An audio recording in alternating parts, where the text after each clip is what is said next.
Tohle je Pepe. Pepe se hodlá opít a chce se s vámi podělit, jak se co nejlépe a nejdéle opíjet, užívat si celý večer, a to v příjemné atmosféře a levně.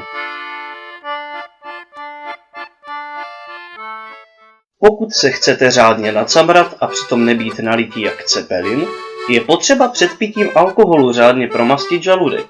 Doporučuje se totožný postup, když jdete koštovat do sklepa různé druhy vína.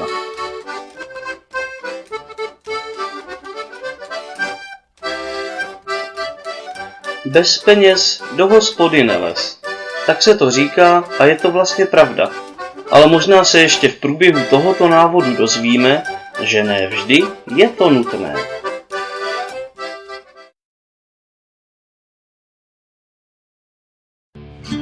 Také výběr hospody je velmi důležitý. Když byste rozbili jednu, zůstala by po ní ještě 100 let krychle kouře z cigaret. V takových hospodách stačí jen přijít a smrdí vám oblečení 2 týdny. I po vyprání. Zároveň kouř uspává, což není pro dlouhodobé pití dobré. Pepe si vybral hospodu, do které chodí nejraději, ačkoliv je od jeho domova nejvzdálenější. Jde o hezké prostředí, ne tak zakouřený prostor, dobré ceny, dobré pivo a v neposlední řadě známost s tamnějším hostinským.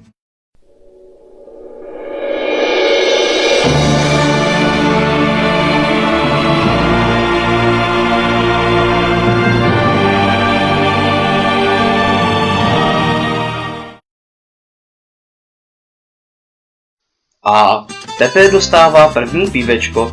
Na zdraví, Pepe!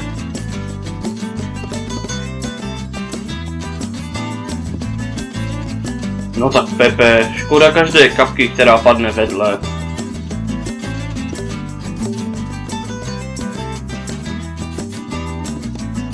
Na Lenina.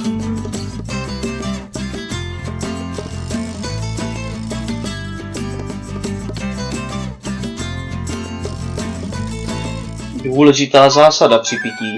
Nikdy neponižujte, držte se, kde jste začali, nebo se přesuňte o úroveň výš, ale nikdy nepadejte níže. To samé platí pro míchání. Nemusí se vám dařit, pokud budete pít víno a pivo, slivovici, zelenou.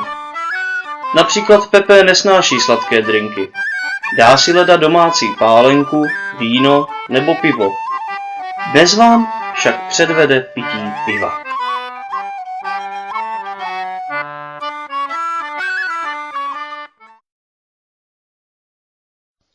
A máme dopito. Nyní přichází další pivo.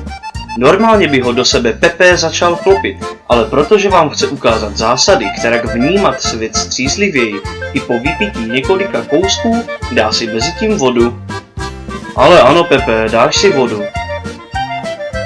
No tak Pepe, jestli chceš honorář, tak si tu vodu dáš.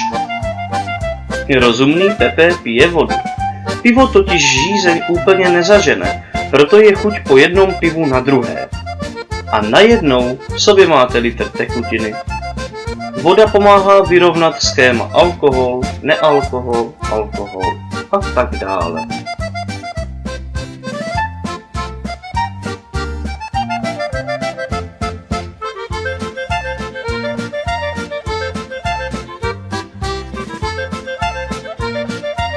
Nyní už je Pepe připraven na druhý kousek. Voda mu jen prospěla a díky známosti s místním výčepním za ní ani nemusí připlácet. Naštěstí!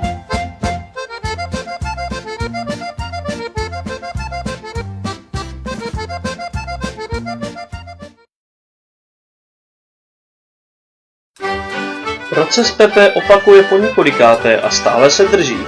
Nyní přichází další fáze. Sice doma jedl chléb se sádlem, ale i tak při pití piva vyhládne. Ve zdejším podniku se nabízí možnost zakoupit arašídy, brambůrky nebo tyčinky z místní pekárny. Pepe si objednává tyčinky. Sůl na tyčinkách opět evokuje žízeň a tak se chápe svého xtého piva.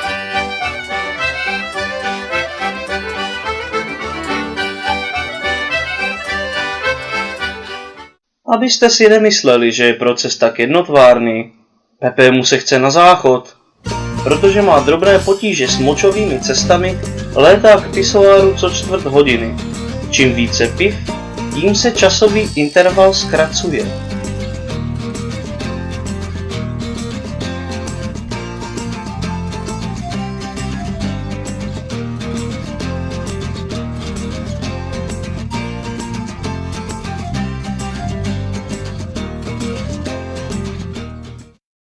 A Pepe je pod parou, spařený jak drak, navátý, nacamraný, nachlemtaný, ožralý, napitý, nasosaný. No dobrá. Nyní přichází na řadu platba. Jenže co se nestalo? Peněženku nechal doma a to chtěl dát dýško. Smůla, ale ne katastrofa.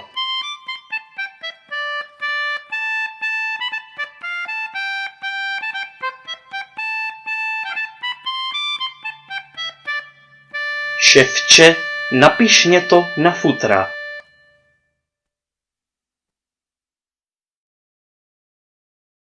Tak, a Pepe to má za sebou.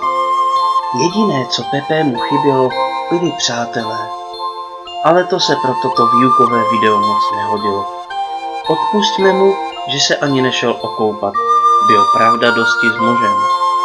Společně s Pepem doufám, že se vám video líbilo a že bylo prospěšné. A tak prosím nepijte, nechlastejte a pokud je to možné, se ani neožírejte blbě.